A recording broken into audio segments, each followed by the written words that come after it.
Hello everyone and your my channel Har Ghar English. आज इस video में बच्चों हम जो स्टडी करने वाले हैं वो है एक ऐसा ऑड जिसको लिखने वाले हैं विलियम वर्ड्सवर्थ। ऑड का पहले आप मीनिंग समझ लीजिए। ऑड का मतलब होता है संबोधन करके किसी पोयम को लिखना। तो संबोधित यहाँ पर किया गया है अर्ली चाइल्डहुड को, मतलब बचपन को। बचपन की कैरेक्टरिस्टिक विलियम वर्ड्सवर्थ यहाँ पर एक्सप्लेन करते हैं इस ऑड के अंदर।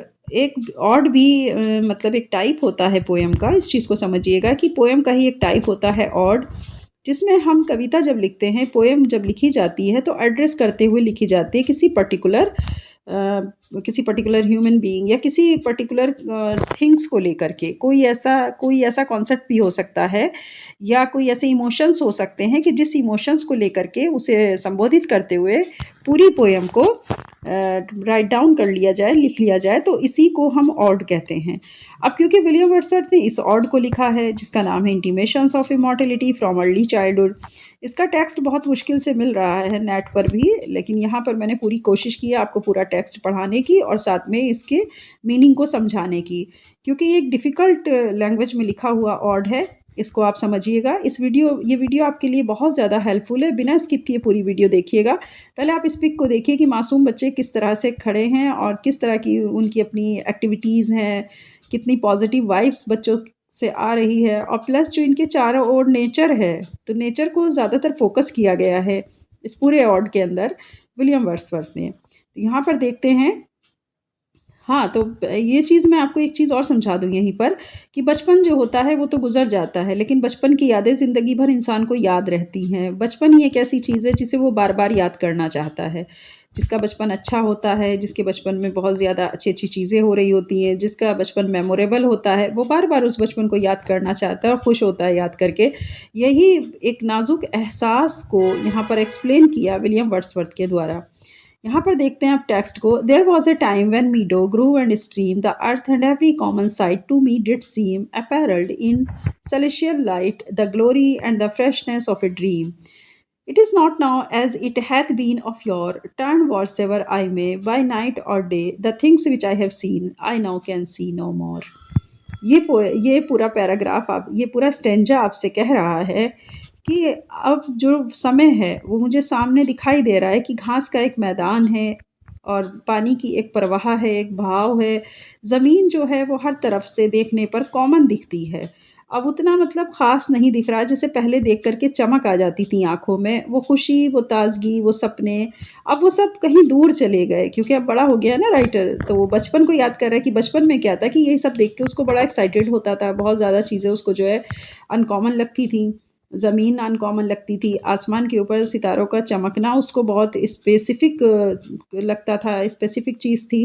लेकिन अब क्योंकि वो बड़ा हो चुका है, चीज़ों को समझ चुका है, तो जो बचपन में उसके सपने थे, जो ये सारी चीज़ें देख कर के उसको फ्रेशनेस फ़ील होती थी, जो उसको एक ग्लोरी फ़ील होता था, वो अब नहीं हो रहा, ये सब देख कर के। तो यही चीज़ यहाँ पर हमारा राइटर कह रहे हैं, जो हमारे पोएट हैं उनका कहना है।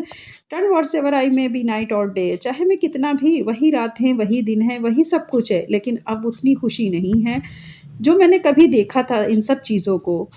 अब क्यों नहीं मैं उसे उस तरह से और ज़्यादा देख पाता हूँ। यानी जो मुझे बचपन में बहुत ज़्यादा शौक था नई-नई चीज़ें देखने का, उनको देख कर के मैं खुशी फ़ील करता था।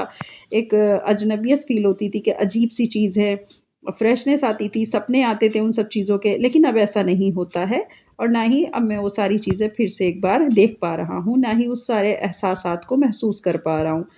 Next stanza number second.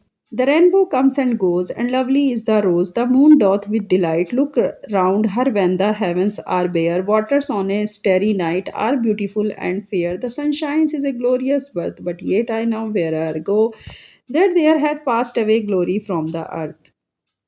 ये इंद्रधनुष आते हैं जाते हैं, ये प्यारे से फूल अभी भी उसी तरह मुस्कुराते हैं, खूबसूरत दिखते हैं। ये चाँद, ये रात, ये रोशनी जो अभी भी आनंद देती है, जो उसके चारों तरफ है, और ये जो जन्नत है, ये जो मुझे जन्नत की तरह दिखती थी, ये जो जन्नत है आज भी, ये पानी के बड़े-बड़े झरने, ये ब्यूटीफुल फेयर, ये खूबसूरत से मेले, ये सनशाइन मतलब ये धूप, ये एक खुशी का एहसास देने वाली जो नई धूप बर्थ ले रही है, येट आई नो ये मैं अभी भी जानता हूँ कि वैसी ही है, लेकिन क्या मैं कभी ये मतलब जो है इनके पास जा पाऊँगा? That there hath passed away लगता है गुज़र चुकी हैं वो बातें, गुज़र चुका है वो आनंद इस ज़मीन से ही। अब मैं बड़ा हो गया हूँ, अब वो सारी चीज़ें मुझे फ़ील नहीं होती, है सब कुछ वही, लेकिन अब फिर भी मुझे उतना सब एहसास नहीं होता जितना बचपन में हुआ करता था। Third stanza now while the birds दस सिंग ए जॉयस सॉन्ग ये चिड़िया आज भी उतना ही सुंदर गाती है, उतना ही अच्छा गाती है, प्यारा गाती है, उतना ही आनंद देती है जितना बचपन में देती थी। And while the young lambs bound as to the tabor's sound to me alone there came a thought of grief. A timely utterance gave that thought relief, and I again am strong. आगे बोला जा रहा है कि जब ये जो मेमने हैं, ये जो यंग लैम्स का मतलब होता है जो बच्चे हैं मेमनों के, जो बच्चे हैं मेमनों के वो आज भी मेरे साथ उसी तरह आकर लिपट जाते हैं। वो मेरी आवाज़ पर एक छलांग मारते हैं। वो आज भी मैं महसूस करता हूँ अपने जब अकेलेपन को तो दुःख से घिर जाता हूँ। A timely utterance give that thought relief लेकिन जब मैं उस वक़्त को याद कर लेता हूँ अपने बचपन को तो मुझे सुकून महसूस होता है। And I again am strong और मैं फिर एक बार मज़बूती फ़ील करता हूँ। The cataracts blow their trumpets from the steep. No more shall grief of mine the season wrong. ये मौसम, ये ऋतुएँ, ये गलत नहीं है, बस मेरा कैरेक्टर यानी कि जो मेरा अपना खुद का जो चरित्र है वो बदल गया क्योंकि मैंने हर चीज़ पर विजय पा ली। I hear the echoes through the mountains thrown, the winds come to me from the fields of sleep, and all the earth is gay, land and sea give themselves up to jollity, and with the heart of my doth every best keep holiday. आगे point कह रहा है कि जो भी मैं चारों तरफ अपने आवाज़ें सुनता हूँ, पर्वतों से बहते हुए झरनों की, हवाओं का बहना और जितना भी जो ज़मीन है ये सोई हुई है, पूरी अर्थ कहीं न कहीं जो उसकी ज़मीन, जो उसके समुद्र आज भी वैसे ही हैं, वो उसी तरह बह रहे हैं। लेकिन मेरे दिल के कोने में कहीं कुछ ऐसा अकेलापन है जैसे छुट्टियाँ चल रही हों। मुझे किसी चीज़ से कुछ भी फ़र्क महसूस नहीं होता क्योंकि अब मैं वो बच्चा नहीं रहा जो कभी एक छोटा बच्चा हुआ करता था और जो हर चीज़ का आनंद लेता था। Shout round me, let me hear thy shouts, thou happy shepherd boy. वही चरवाहे का लड़का जो अक्सर मुझे आवाज़ें देता था, वही चरवाहे का लड़का जो चिल्लाकर मेरे चारों ओर आ जाता था, अब वैसा नहीं है क्योंकि अब मैं बड़ा हो चुका हूँ। Ye blessed creatures, I have heard the call ye to each other make. I see the heavens laugh with you in your jubilee. My heart is at your festival, my head hath its coronal. The fullness of your bliss, I feel it all. कह रहा है कि ये जितने भी जो ईश्वर है उसने मुझे आशीर्वाद दिया है, मैं सब कुछ सुन सकता हूँ। मैं एक-दूसरे की बातें आपस में मैं जो जितनी भी नेचर है मैं उससे बातें कर सकता हूँ। I see the heavens laugh with you in your jubilee.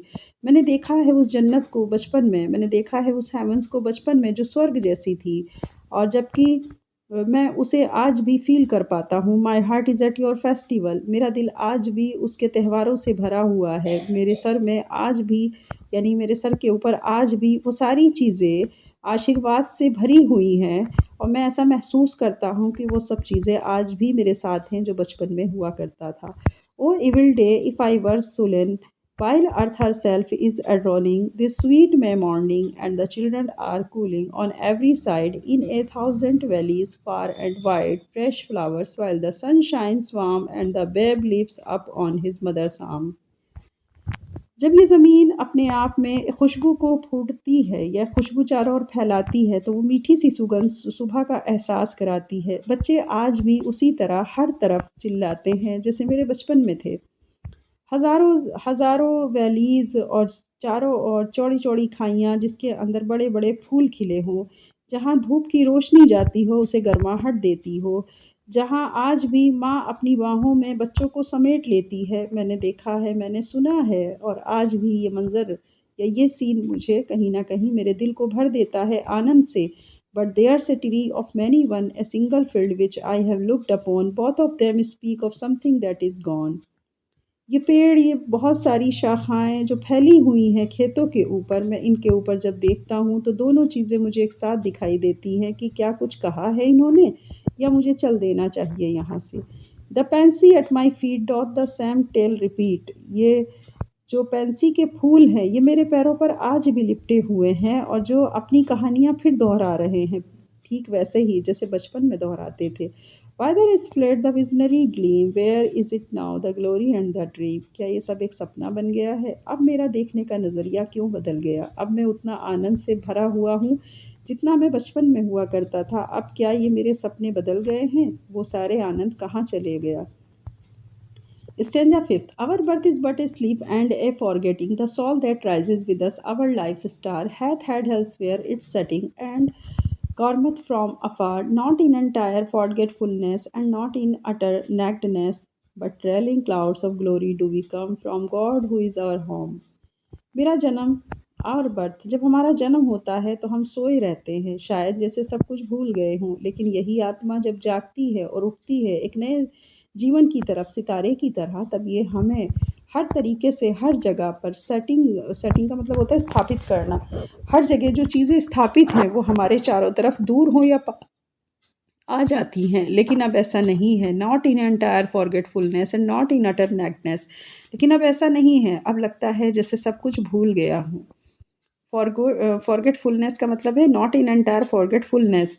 अब ऐसा लगता है जैसे कुछ नहीं, फॉरगेटफुलनेस पूरी तरह अभी भी संपूर्ण रूप से नहीं भूला, एंड नॉट इन अटर नेकनेस, और ना ही अभी पूरी तरीके से उतना मैं ऐसा नहीं कि हर चीज़ से अनजान हूँ। मुझे हर चीज़ मेरे सामने नज़र आती है तो मैं पहचान लेता हूँ, चाहे वो कितनी भी मतलब बदल चुकी हो, कितनी भी फ़ैड हो चुकी हो। But trailing clouds of glory do we come from God, और ये जो बादल आज भी आनंद देते हैं, आनंद से उठकर आते हैं अपने गॉड के पास से, हु इज़ आवर होम, जो इनका हमारा घर है। Heaven lies about us in our infancy, shades of the prison house begin to close upon the growing boy. ये वही बढ़ते हुए बच्चे के ऊपर एक बार फिर से उसके घर के चारों तरफ आकर अपनी छाया बखेरते हैं। ये वही बादल हैं क्या? But he beholds the light and whence it flows, he sees it in his joy. लेकिन आज भी उस बच्चे ने उस रोशनी को पकड़ के रखा हुआ है। वो चाहता है उस रोशनी के साथ उसी तरह बहना। वो देखना चाहता है उसे अपने आनंद को जो बचपन में देख पाता था। The youth who daily further from the east must travel still is nature pressed. वो यूथ जो डेली का ईस्ट की तरफ बहुत ज़्यादा दूर जाने की कोशिश में यात्रा करता है, शायद अभी तक वहाँ प्रकृति रुकी हुई हो या प्रकृति उसके लिए प्रीस्ट का काम करती हो। And by the vision splendid is on his way attended, और शायद उसका जो दृष्टिकोण है देखने का हर चीज़ को, वो आज भी उसकी राह तकता हो, उसे अटेंड करने के लिए रास्ते पर खड़ा हो। At length the man perceives it die away, कहीं ऐसा तो नहीं कि वो व्यक्ति जो कि परसीव कर रहा है अपनी मौत के बारे में अभी से, and fade into the light of common day, शायद वो एक साधारण से दिन को मध्यम होते हुए देख पा रहा है। Six stanza. Earth fills her lap with pleasure of her own, yearning she hath in her own natural kind, and even with something of a mother's mind, and no unworthy am। कहा जा रहा है कि ये जो ज़मीन पूरी तरीके से इसकी गोद भरी हुई है पूरे प्लेजर के साथ, वो अपने उस नए बच्चों को अपनी गोद में समा लेना चाहती है। और प्रकृति चारों तरफ हमारे बिखरी हुई है एक माँ की तरह, जैसे माँ के दिमाग से कभी भी उसके बच्चे कभी भी फेड नहीं होते, ठीक उसी तरीके से ये अर्थ भी हमें कभी धुंधला नहीं होने देती या हमें कभी भी बेमकसद नहीं होने देती। The homely nurse doth all she can to make her foster child her inmate man, forget the glories he hath known, and that imperial palace whence he came। ये पृथ्वी जो कि हमारे लिए काम करती है एक नर्स की तरह का, जो हमारे लिए काम करती है एक छोटे बच्चे को अपनी बाहों में जकड़े हुए रहती है। ये पृथ्वी जो मनुष्य को एक शेप देती है, ये पृथ्वी जो उसे उसको कभी भूलने नहीं देती, जो उसे उसके आनंद से जोड़ कर रखना चाहती है। क्या ये वही जगह है जहाँ हम आते थे? क्या ये वही है जहाँ हम आए हैं? Seventh stanza. Behold the child among his newborn blisses, a 6-year darling of a pygmy size. See where mid-work of his own hand he lies, fretted by sallies of his mother kisses, with light upon him from his father's eyes। यहाँ पे वो अपने बचपन को याद करते हुए कहते हैं कि जब एक नया बच्चा जन्म लेता है तो 6 years darling of A pygmy size, तो वो अपने क्या रहता है माता पिता के बीच में एक छोटा सा प्यारा सा बेबी जिसे सब प्यार करते हैं, सब आशीर्वाद देते हैं। See where mid work of his own hand he lies, छोटे छोटे हाथों से अपने अधूरे काम करता है। Fretted by sallies of his mother kisses, और उसकी छोटी छोटी बातों, ये छोटी शरारतों को देखकर उसकी माँ उसे किस करती है और रोशनी लेकर के आता है उसका पिता अपनी आंखों में।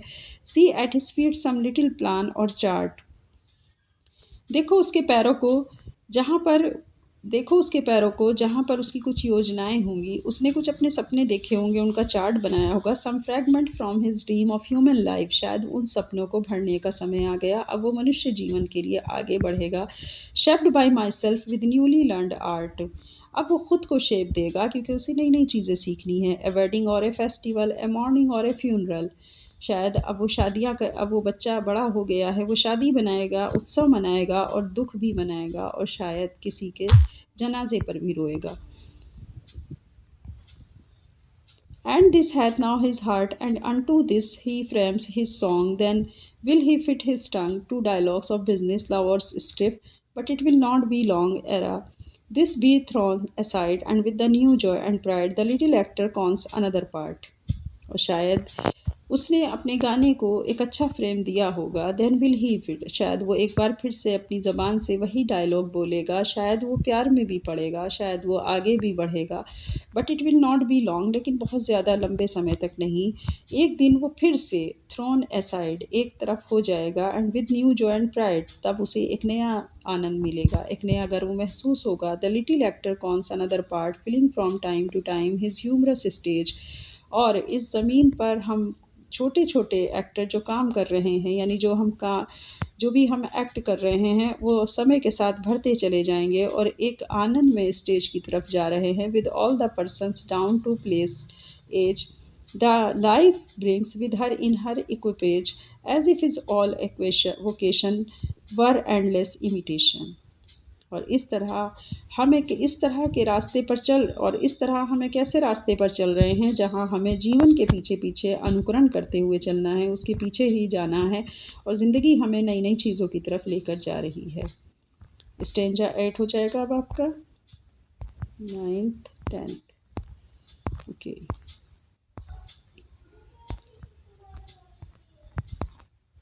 8 हो गया, ये रहा 8। Thou whose exterior semblance doth belly the soul's immensity, thou best philosopher who yet dost keep their heritage, thou I among the blind, that deep and silent readest the eternal deep, haunted forever by the eternal mind, mighty prophet, seer blessed, on whom thou trust do rest, which we are toiling all our lives to find, in darkness lost, the darkness of the grave, thou over whom by thy immortality broods like the day, a master's or a slave, a presence which is not to be put by, to whom the grave is but a lonely bed, without the sense or sight of day or the warm light, a place of thought where we in waiting lie, thou little child, yet glorious in the might of heaven born freedom on thy being's height. Why with such earnest pens dost thou provoke the ears to bring the inevitable yoke?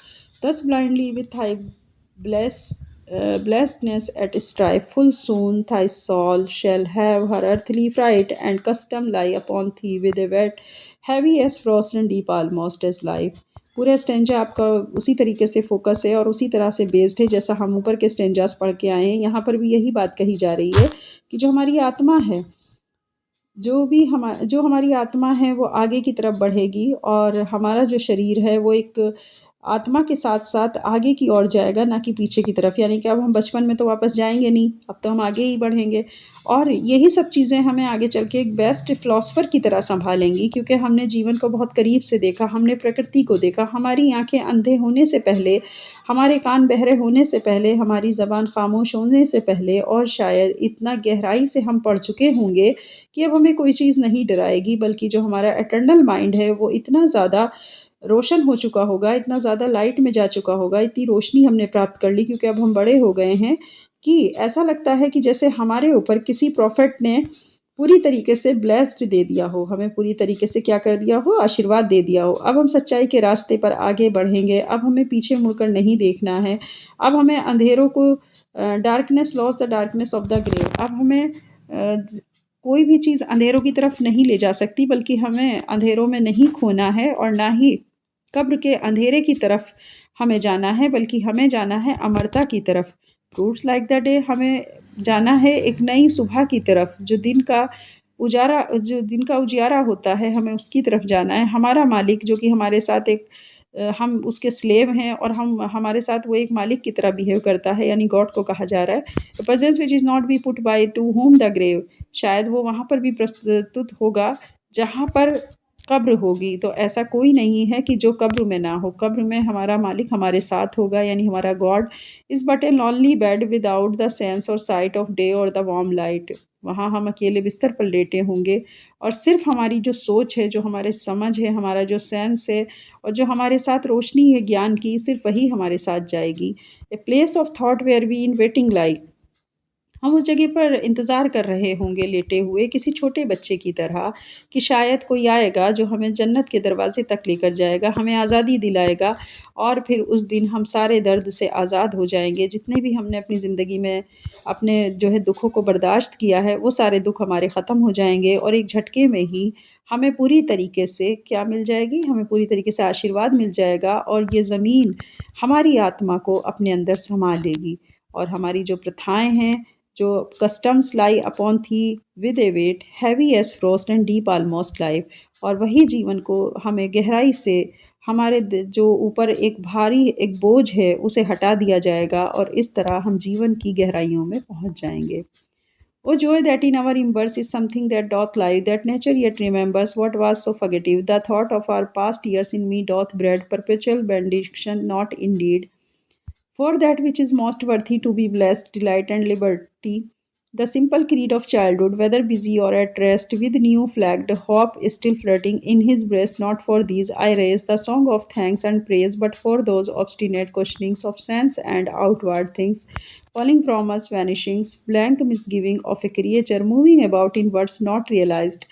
High instincts before which our mortal nature did tremble like a guilty thing surprised, but for those first affections, those shadowy recollections, which be thy, which be they what they may, are yet the fortune light of all our day, are yet a master life all our seeing, uphold us cherish, and have power to make our noisy ears see moments in the being of the eternal silence truths that walk, the perish never, which neither listlessness, nor mad endeavor, nor man, nor boy, nor all that is at enmity with joy, can utterly abolish or destroy. Hence, in a season of calm weather, thou inland, for woe be, our souls have sight of that immortal sea which brought us hither, can in a moment travel thither, and see the children sport upon the shore, and hear the mighty waters rolling evermore. Then sing a bird sing a joyous song and let the young lambs bound as to the, ये आपका पूरा poem वही है। देखिए इसमें फिर से वही चीज़ें आ रही हैं। अब यहाँ पर मैंने आपको बहुत अच्छे से समझा दिया है। 9th और 10th स्टेंजा पलट के फिर वही सारी चीज़ें एक्सप्लेन कर रहा है जो हम पहले पढ़ चुके हैं। अब हम यहाँ पर थोड़ी इसकी हिंदी देख लेते हैं। देखिए, हिंदी हमारा पढ़ना इसलिए ज़रूरी है क्योंकि मैंने जैसा शुरू में ही बताया कि ये पोएम थोड़ी टफ़ है, तो टफ़ को ईज़ी बनाने के लिए आप इसकी हिंदी देखिए। विलियम वर्ड्सवर्थ की कविता intimation of mortality from early childhood का मूल पाठ अंग्रेज़ी में लिखा गया और इसका हिंदी अनुवाद बहुत कम उपलब्ध है। समरी इन हिंदी, बचपन की अमरता की झलक। आपको मैंने बताया था कि इस पोएम का असली जो मीनिंग है वो यही है कि बचपन की अमरता की झलक। विलियम वर्ड्सवर्थ के द्वारा इसको लिखा गया। अब इसमें देखिए वही चीज़ बताई जा रही है जो मैं बता चुकी हूँ, लेकिन एक बार देख लेते हैं। एक समय था जब हर घास, नदी और पेड़, धरती और हाम दृश्य मुझे लगते थे जैसे ये स्वर्गीय प्रकाश में लिपटे हों, सपनों की ताजगी और महिमा से भरे हुए। अब ऐसा नहीं है जैसा पहले हुआ करता था। जहाँ भी देखता हूँ दिन या रात में जो देखा था उसे अब देख नहीं पाता, यानी जो बचपन में मुझे फील होता था वो अब नहीं फील हो पाता। इंद्रधनुष आता है और चला जाता है, गुलाब अब भी सुंदर है, चंद्रमा अपनी खुशी में चमकता है जब आकाश साफ होता है, तारों भरी रात में जल बहता है सुंदर और शांतिपूर्ण। सूरज का उदय भी एक दिव्य जन्म है। फिर भी मैं जानता हूँ कि महिमा धरती से जा चुकी है। महिमा धरती से नहीं गई बल्कि उसका बचपन जा चुका है, इसलिए वो ऐसी बात कर रहा है कि अब मुझे ऐसा लगता है कि मैं बहुत आगे बढ़ गया हूँ। हमारा जन्म केवल एक नींद है और एक विस्मृति है, यानी हम सोते हैं और फिर भूल जाते हैं। आत्मा जो हमारे साथ उठती है, हमारे जीवन का तारा, कहीं और अस्त होती है और दूर से आती है, न पूरी तरह विस्मृत है, न पूरी तरह नग्न है, न पूरी तरह भुला पाया हूँ, न पूरी तरह उसे खोल के देख पाता हूँ, बल्कि ईश्वर से आते समय दिव्य बादलों में ढकी हुई जो हमारा सच्चा घर है, स्वर्ग हमारे बचपन में होता था, अब जो नहीं है। स्वर्ग मतलब कहाँ था? बचपन में था, जो कि अब महसूस नहीं होता। तो ईश्वर से कह रहा है कि ईश्वर जो बादलों में दिव्य शक्ति को छुपाए हुए है, वो वाकई हमारा सच्चा घर है, जो बचपन में जिसे हम महसूस करते थे और ऐसी बातें किया करते थे जो कि अब नहीं है। लेकिन जैसे जैसे हम बड़े होते हैं, जीवन के बंधन और चिंताएं हमारी आत्मा पर छा जाती हैं, फिर भी बचपन की यादें हमें जीवन की कठिनाइयों से ऊपर उठने का बल देती हैं। और प्रकृति के आशीर्वाद, तुम्हारी सुंदरता हमें सिखाती है कि हर क्षण में दिव्यता और आनंद छिपा है। चाहे जीवन की महिमा अब दूर हो, हम प्रकृति उसकी सादगी में संतोष पा सकते हैं। यह आपकी पोएम का एक तरह से देखा जाए तो समराइज़ करके यहाँ पर बताया गया है कि बचपन की यादें हमें जीवन की कठिनाइयों से ऊपर उठाती हैं, और जो नेचर है वो हमेशा हमें ब्लेस्ड करती है, और जो तुम्हारी सुंदरता है वो हमें ये सिखाती है कि हमें हर क्षण कुछ कुछ ना कुछ आनंद, कुछ ना कुछ दिव्यता, यानी इनसाइट लाइट कुछ ना कुछ छिपी होती है, जो हमें महसूस करनी चाहिए। और जीवन की महिमा जो कि अब दूर हो चुकी है, लेकिन प्रकृति की वजह से हमें बहुत संतोष मिलता है। यह अनुवाद कविता के मुख्य विचार और भावनाओं को हिंदी में व्यक्त करने का एक प्रयास है। मूल कविता की गहराई, सुंदरता को पूरी तरह से व्यक्त करना तो कठिन है, लेकिन ये इसका सार है। इसको समझ गए होंगे आप कि ये इसका सारांश है। विलियम वर्ड्सवर्थ की कविता intimation of modernity from early childhood recollections, जीवन, प्रकृति, बचपन और आत्मा की अमरता पर गहन चिंतन है। इस कविता का हिंदी में अर्थ संदेश इस प्रकार है। कविता का मुख्य अर्थ: कवि बचपन के समय को याद करता है जब उसे प्रकृति दिव्य और अद्भुत लगती थी। उसका मानना है कि बच्चे अपने बचपन में एक दिव्य दृष्टि, डिवाइन विजन के साथ पैदा होते हैं, क्योंकि उनकी आत्मा ईश्वर के निकट होती है। लेकिन जैसे जैसे व्यक्ति बड़ा होता है, जीवन की चिंताएं, अनुभव, सांसारिक जटिलताएं उसे दिव्यता और मासूमियत से दूर ले जाती हैं। ओके, ये कविता का मीनिंग है। इस पोएम का संदेश क्या है? नंबर 1, बचपन की मासूमियत और दिव्यता। कविता के अनुसार बचपन में व्यक्ति ईश्वर, स्वर्ग के करीब होता है। कवि का मानना है कि बचपन में आत्मा दिव्य प्रकाश से घिरी होती है, लेकिन समय के साथ ये प्रकाश धुंधला पड़ जाता है। नंबर 2, प्रकृति और जीवन का संबंध। वर्ड्सवर्थ बताते हैं कि प्रकृति और बचपन के अनुभव जीवन के सबसे सुंदर गहरे सत्य को प्रकट करते हैं। जब हम प्रकृति को देखते हैं तो हमें बचपन की उन अमर यादों से जोड़ देती है। नंबर थर्ड है अमरता और आत्मा का दर्शन। कवि का मानना है कि आत्मा अमर है। बचपन में आत्मा की दिव्यता स्पष्ट होती है, क्योंकि वह ईश्वर से आती है। यह हमें हमारी असली पहचान, उद्देश्य का एहसास कराती है। नंबर 4, स्मृतियों की शक्ति। भले ही हम अपनी बचपन की दिव्यता खो देते हैं, लेकिन उसकी स्मृतियाँ, यानी उसकी यादें, जीवन में शांति और प्रेरणा देती है। कवि इसे सपनों की ताजगी और महिमा बताता है। नंबर 5, सांत्वना और सशक्तिकरण। कवि जीवन की कठिनाइयों और समय की सीमाओं के बावजूद ये कहता है कि हमें वर्तमान क्षण में प्रकृति और यादों की सुंदरता से सुकून और शक्ति प्राप्त करनी चाहिए। कविता का जो गूढ़ संदेश है, मतलब मैसेज क्या है लोगों के लिए? कविता हमें सिखाती है कि बचपन की मासूमियत और प्रकृति से जुड़ाव हमारे जीवन को अर्थपूर्ण बनाता है।